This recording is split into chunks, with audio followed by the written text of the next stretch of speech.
if you've seen any Jane Austen adaptations or read any of her novels, you must have noticed that there are plenty of occasions when the characters go out and attend balls and parties and dances, and somehow, some way or another, this is always crucial to the plot. It's at the Netherfield ball in Pride and Prejudice where Elizabeth challenges Darcy over his peculiar behaviour towards Wickham, and also where Darcy first hints that Wickham may not perhaps be all that he seems. In Sense and Sensibility, it is a very crowded party when Marianne discovers that Willoughby has managed to find himself a new lady friend, a very rich lady friend, and this comes as something of a surprise to her because the last time she saw him, she and her family genuinely thought that he was on the point of proposing to her. Not a nice way to find that out. So it's perhaps not surprising that balls and parties and other musical entertainment were also really popular in real life in the time when Jane Austen was living. And particularly at Christmas. In fact, when the next notice was printed, only the eldest three of the 7 Austen siblings were alive at the time. Only 3 of them had been born, and at this point in time Edward, the youngest, who I will come back to at a later point, was just 2.5 months old.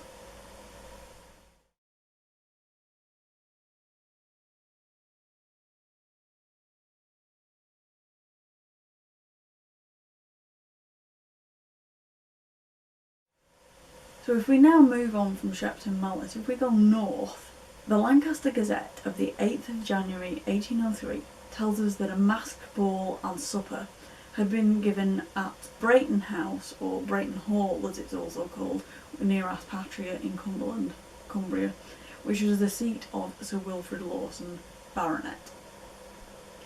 And the gathering, it turned out, was even more popular than the one that he had the year before, so Sir Wilfrid had form for this kind of thing. It being a masked ball, the attendees turned up in costumes. People were really imaginative. We find that Highland chiefs, sailors and their girls, nuns, Henry VIII and Mary Queen of Scots, Mr Punch, Harlequin, a witch, some night watchmen and a bellman, a lottery office keeper, Old Mother Shipton, and somebody in a dancing bear costume all attended that nice party that night. And they literally did dance all night. It went on until 8 o'clock the following morning. Don't ever let anybody tell you that they didn't know how to throw a good party in the Regency period.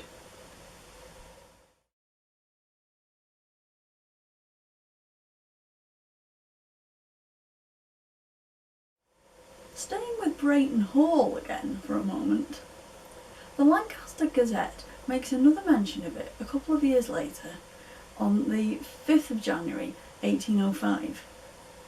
But in this case, there had been a terrible accident. On Christmas Eve, the year before, the head gardener, Mr Reed, had spent a very merry day with a division of the Cumberland Rangers.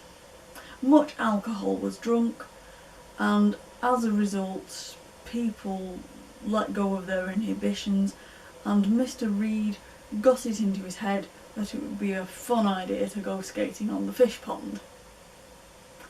Unfortunately, the ice gave way and Mr Reed was very sadly drowned.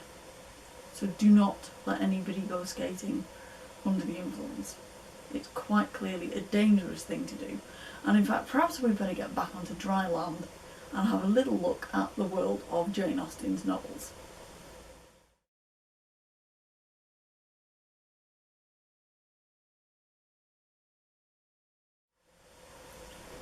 There are not so many mentions of Christmas in Jane Austen's novels, but in Mansfield Park, William Price, Fanny's brother, at one point expresses a wish to see her dance, and the nefarious Henry Crawford also confirms his belief that the very shy Fanny is a very competent dancer if she'll only have a go. So by the time the next chapter comes round, Sir Thomas Bertram, the uncle to William and Fanny, acknowledges to William that yes, this is a very good idea, but frankly he doesn't want to go to the trouble of attending one in Northampton. So in theory, a ball at Mansfield Park would be a much better idea. It puts him to far less trouble. At which point, William and Fanny's other aunt, Mrs. Norris, chimes in, saying that, if Sir Thomas's daughters Maria and Julia were at home, then that would be a great reason to have a party. But basically, since your own children aren't here at home, they're away at Brighton, there's not really much point bothering for the sake of your niece, your poor relation niece. Mrs. Norris, I think, is actually hoping at this point that Sir Thomas will take the hint and say, actually, you being a woman, you know more about arranging these things, you get on with it and arrange it, because his wife, quite frankly, can't really be bothered with anything at all. Not managing her home, not supervising her daughter's entrances into society, not even cutting roses. Something like travelling would be absolutely exhausting for her. And because, of course, poor Fanny, her niece, is expected to be her companion, Fanny has to stay at home when her cousins go out to do fun things in Brighton and other places, because she's just expected to stay at home and keep her very lazy aunt company. But nevertheless, they do end up having this ball on the 22nd of December, very last minute, and somehow Lady Bertram even manages to get jolted into the realisation that this is quite a rare treat for Fanny, and she actually bothers to send her own lady's maid to help Fanny to get dressed and get ready for the ball, so that she doesn't have to make do with one of the housemaids, which was quite a normal thing for people to have to do then. Which is, a lovely gesture. But Fanny is a resourceful type, and actually by the time the lady's maid gets to Fanny's room, because her aunt thinks about this at the last minute, the maid is just in time to see Fanny leaving her room all dressed, done up for the ball. She sorted herself out, she wasn't waiting for anybody else to do it, she just got on with it. But Jane Austen did note that Fanny did appreciate her aunt's kind thought. Very forgiving young woman, I think, is Fanny Price.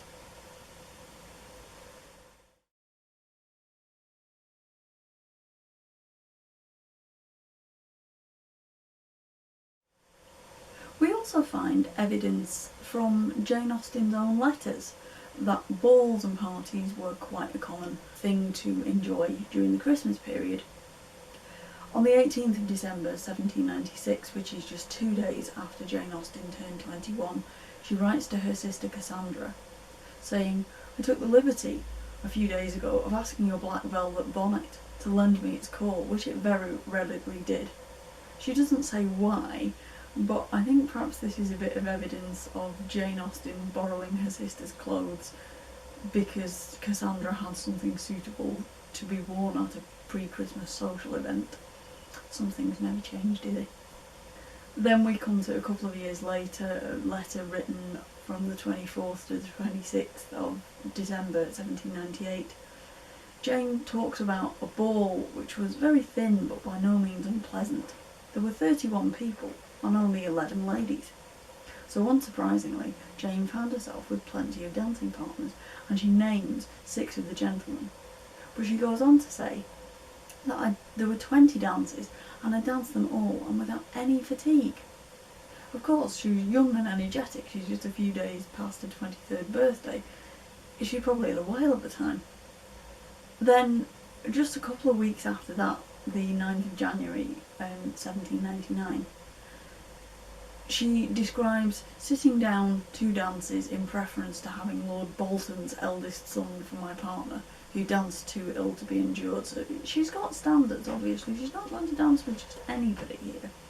I wonder if perhaps Lord Bolton's son was the inspiration for Elizabeth Bennet's dance with Mr. Collins. Awkward and solemn, apologising instead of attending, and often moving wrong without being aware of it.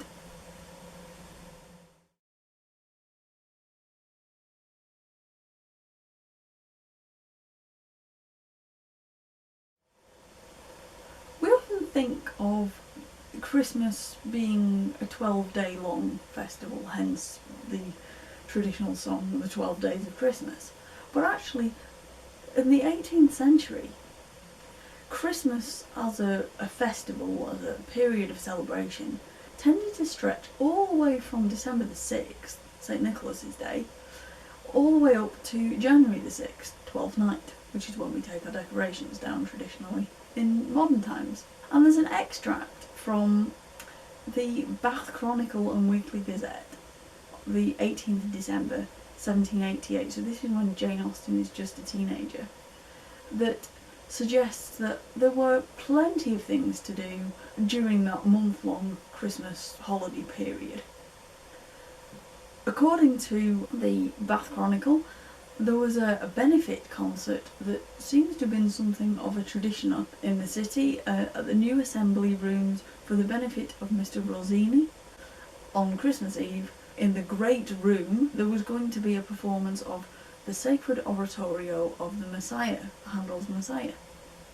And it goes on to name the principal vocalist, also the instrumental performers.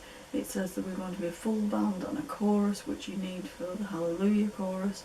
Tickets were 5 shillings each, and there's all sorts of details about where you actually got those tickets from. It's clear that sacred music and what we would now call classical music, I suppose, was a big part of an early Regency Christmas.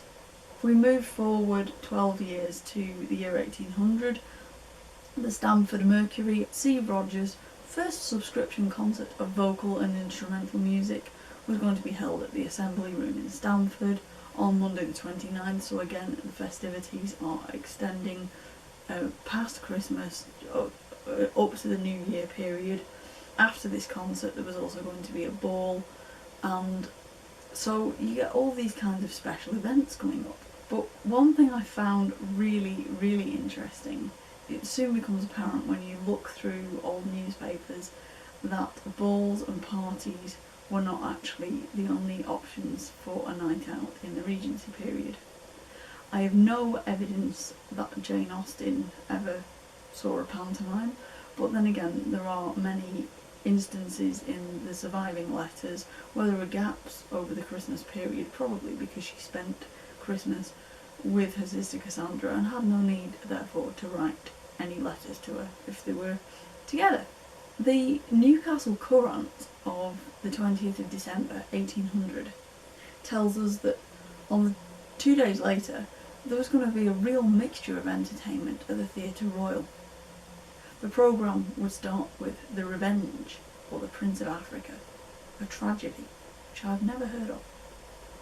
There would then be a musical farce called The Children in the Wood, and to conclude, something perhaps a little bit more familiar to us, there was going to be a new pantomime called Jack and the Giant Killer, Jack and the Beanstalk.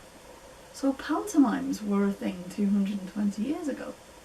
And what is more, it seems that not only were the ones that are familiar to us today, there were also others being performed that didn't necessarily stand the test of time. The Morning Post of the 28th of December 1802 tells us that another pantomime, Love and Magic, was going to be performed in Drury Lane in London, and on the very same day the Manchester Mercury tells us that anybody who turned up to the Theatre Royal in the city that night for 6:45 p.m. could enjoy a comedy called The Will, followed by an entire new pantomime entertainment, Harlequin from the Moon, or The Guardian Fairies. So it's like a double bill, there's two elements to this night out. This pantomime would have new scenery, machinery, dresses and decorations, so they wore costumes. The next evening, Mr. Coleman's comedy, The Jealous Wife, and on Friday, which is New Year's Eve, which to us probably sounds like a strange time to go to the theatre, but maybe it wasn't to Jane Austen's contemporaries, there would be another comedy, A Wonder, or A Woman Keeps a Secret. Now, do I think that's an insulting title or not? I'll come back to you on that. But from what I can tell, if you actually look at a wider period of time, it seems to be that at this point in history there was no specific pantomime season. It's something that we associate with Christmas and the winter. In 2020, 200 odd years ago, pantomimes were actually being advertised all year round. It was a year-round kind of entertainment. And you really get the impression from these newspaper adverts that people did want to be entertained at Christmas. They didn't have the television. They couldn't just go through the different channels seeing what was on. Television, internet, all that kind of thing was generations into the future. So the next best thing, of course, is to go out and see a play, a pantomime, maybe go to a dance and enjoy yourself in that way. So actually, it makes you wonder, would Jane Austen's experience of Christmas actually been any different, really, to the way we see it today? I think perhaps there are more similarities than we realise.